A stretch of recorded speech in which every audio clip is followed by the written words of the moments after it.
How to make straight line in Canva using mouse. So in this video tutorial we are going to learn about. So let's start with the video. Okay guys, so here we are. So let me take one presentation blank page. Okay, select that design where you want to insert the straight line. Go to the elements and search for line. So you can see here lots of line options. Just go to the see all. Okay, you can take any line option. I just took this one. Just click on it. It will be insert here.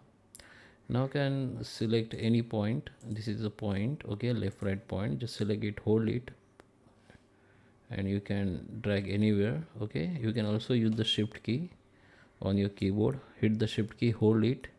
Now click from mouse button and you can make it very straight. You can see. Okay, so that is how you can make the straight line in Canva page. And here you can change the width, like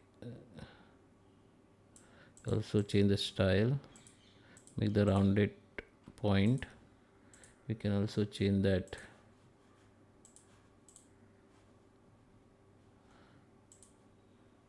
line end, and this is the sweep line end. Here we have the line type. Okay, and here the transparency also you can change. I hope you like this video. Please subscribe me. Thank you for watching.